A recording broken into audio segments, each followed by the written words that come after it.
Babiyahe ulit kami ni Mrs. This time naman ay pupunta kami sa Santo Tomas, Batangas dun sa bahay ng kumpare ko. Birthday kasi nung pamangkin namin yung bunso niyang anak.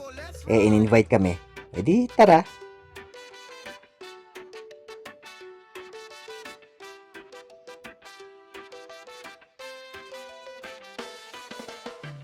Sinamantala ko na nga rin pala yung pagkakataon para dalhin sa kanya yung cat niya o yung kanyang riding vest.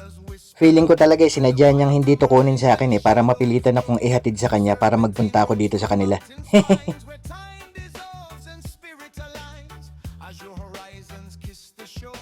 Napasyat pa nga ng konti.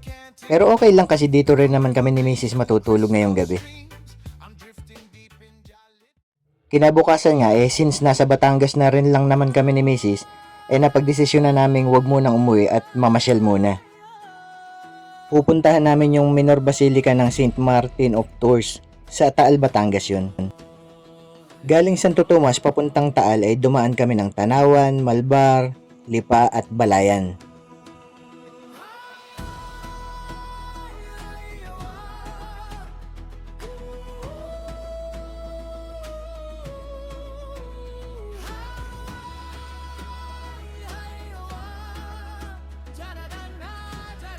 Ang ganda naman ng mga kalsada. Ang sarap naman magmaneho.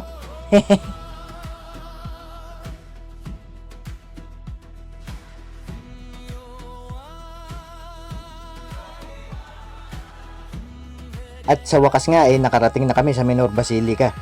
Ito ang pinakamalaking Catholic Church sa buong universe. Hindi, joke lang. Sa buong Asia lang.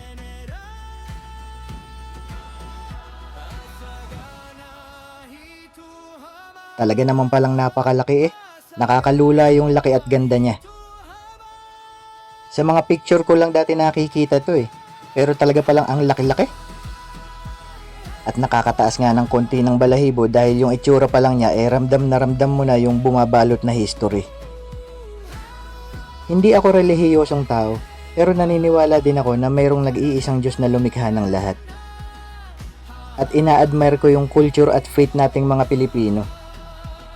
Dahil tayong mga Pilipino, mahirap man o madali ang sitwasyon, maging sa pinakamaliwanag at pinakamadilim na yugto ng buhay natin, hindi natin nakakalimutang tumawag sa may kapal para humingi ng awa at magpasalamat.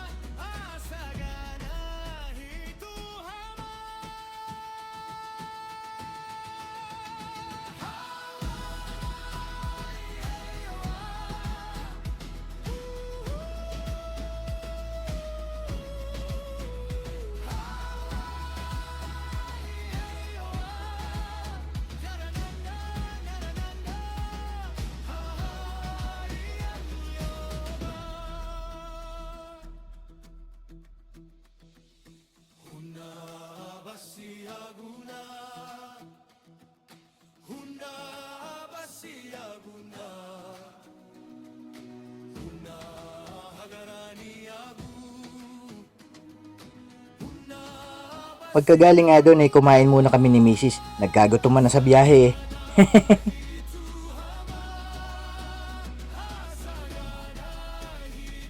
Sumunod naming pinuntahan yung kay Sasay Church. 12 minutes ride lang ito galing dun sa Basilica. At wow, ang ganda rin ng simbahan nila Nagmukha na tuloy pilgrimage yung biyahe namin ni Mrs. Nagmukha ng bisita iglesia. Pero dalawang simbahan lang naman ang pinuntahan namin. Hindi ko alam kung ako lang pero ang solemn ng vibes pag yung mga simbahan ay mga luma at medyo rustic yung style. Parang napakapayapa.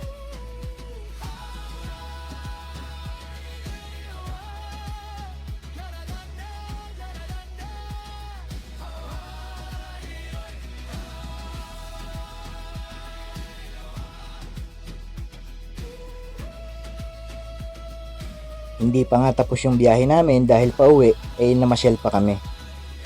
Total nasa kalsada na lang din di enjoy na natin.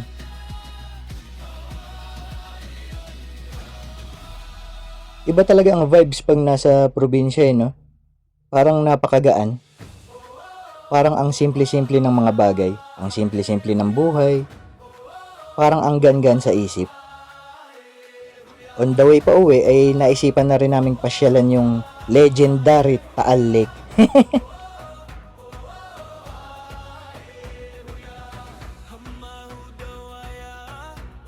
Ang sarap na nga ng hangin, ang ganda pa ng paligid. Sayang wala akong dalang pamingwit.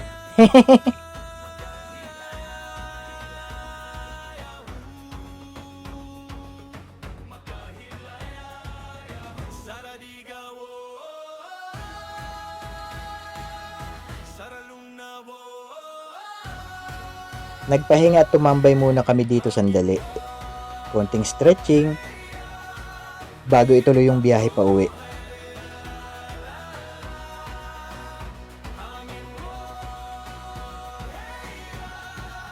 Pag sa ganitong lugar ka ba naman nagpahinga eh, ewan ko na lang kung hindi matanggal yung pagod mo.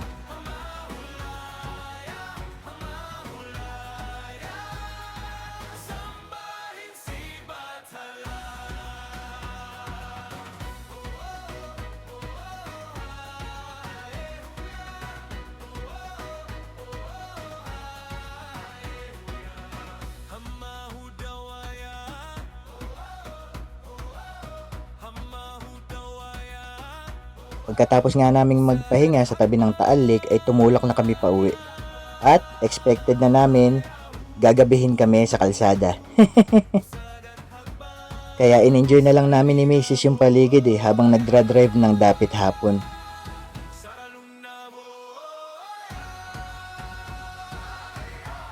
Ewan ko ba naman kay Google kung bakit sa madilim na lugar kami pinadaan?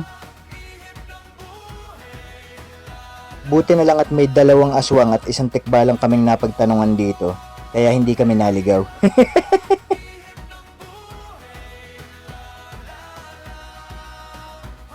Tagaytay kami dumaan pa uwi at medyo inaantok nga si Mrs. sa biyahe, kaya nagiya siyang magkape.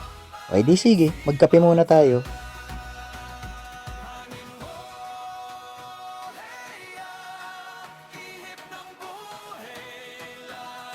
Medyo mahaba at nakakapagod na araw sa biyahe, pero sulit na sulit naman dahil kasama ko si Mrs. eh.